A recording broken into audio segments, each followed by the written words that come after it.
Bonjour tout le monde, hi guys and Tatia Hao. This is going to be a very special video. First, as you can hear, this time I speak in English. I will switch back to French in a second, but I wanted to do the intro in English. Second, we will speak this time about a TV show instead of literature, and not even a French TV show. Third, this is the first time I do this, I think.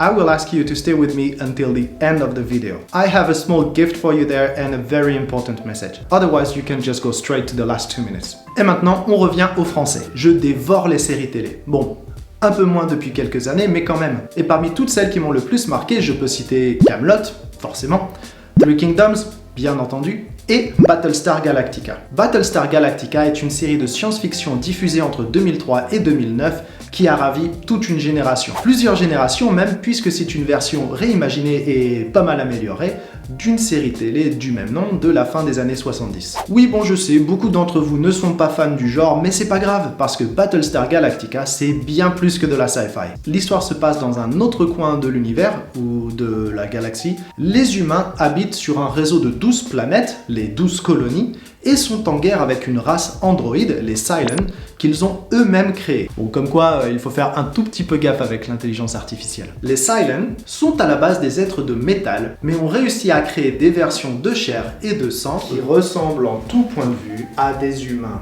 Non mais arrêtez les mecs, c'est vraiment trop flippant quand vous faites ça. Après plusieurs années de paix, les Cylons mènent une attaque de grande envergure contre les colonies et anéantissent presque toute la race humaine. Toute?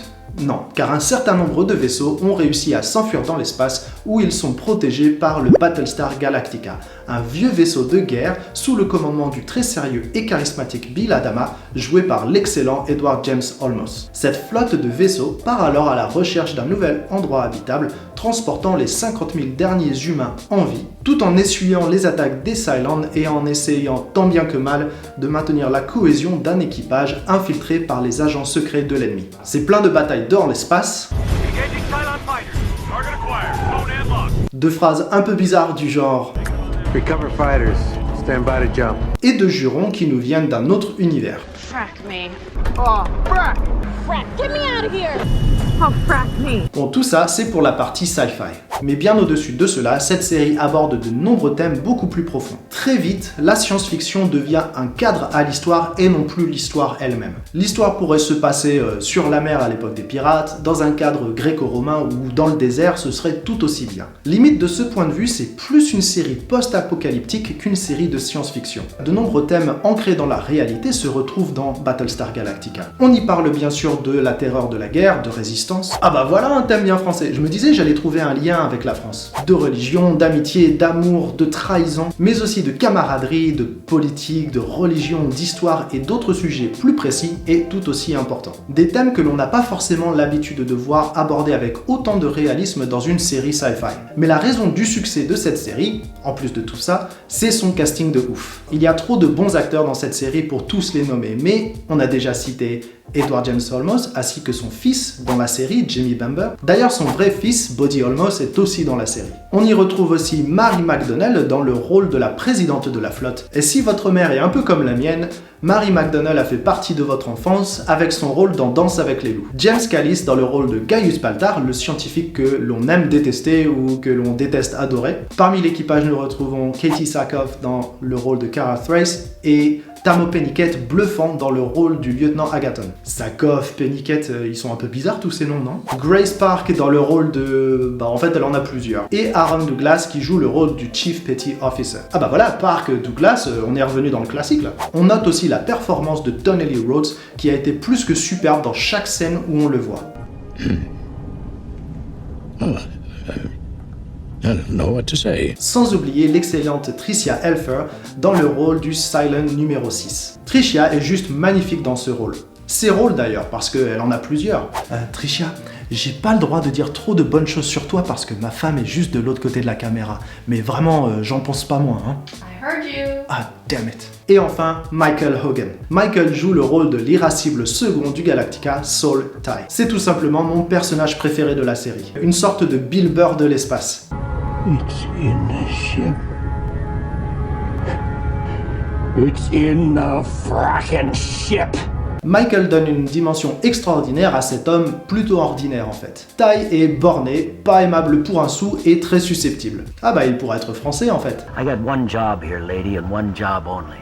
To disrupt the Cylons. Depuis BSG, on a pu retrouver Michael Hogan dans la série Teen Wolf, Fargo ou encore The Man in a High Castle. Mais voilà, le problème c'est qu'en début d'année, Michael s'est blessé. Et 2020 étant ce qu'elle est, les choses ont empiré. Depuis ce jour, il lutte contre des difficultés cérébrales, physiques et certainement émotionnelles, puisqu'en 2020, dans les hôpitaux, les contacts extérieurs sont très limités dans de nombreux pays. Alright, I'll switch back to English now because I really want my message to be heard. A GoFundMe campaign has been started by Michael's friends and family in order to help them support the future of this great man and their own future as well. And I strongly recommend you think about sharing a bit with them. I will leave the address of the fund under the video. The thing is, you might not have watched any of his TV appearances before, and Michael Hogan maybe doesn't mean as much to you as it does to fans of Battlestar Galactica. But this is how I see it. 2020 sucks. It sucks a lot. We've had so far a gigantic pandemic, fires the size of a country, explosion, floods, and many other things. I'm half expecting the Cylons to actually show up in a minute. All those things are too big and it really feels like we cannot have a clear win against them. But with Michael Hogan, it feels like we can have a win. A small one at the human scale, but a win nonetheless. And we badly need this kind of victory, guys. So why don't we save a little bit of that crappy year and help a legend of the sci-fi genre, shall we? And if this is not enough, maybe this will help a little bit. Whoever donates for this cause will be welcome to one of my online French classes. I give lessons for beginners and intermediate level on Zoom and VooV, so feel free to contact me for more details. I will leave some ways to reach out to me in the description of the video. Quoi qu'il en soit, je vous invite à regarder Battlestar Galactica si ce n'est pas encore fait et à la revoir sinon. Promis, elle n'a pas vieilli. Merci d'avoir regardé cette vidéo et merci de la partager. Je vous retrouve très bientôt pour plus de contenu, cette fois sur la langue ou la culture française. Michael, if you watch this, just focus on getting better and we take care of the rest. A plus, ou comme ils disent sur le Galactica, Good hunting.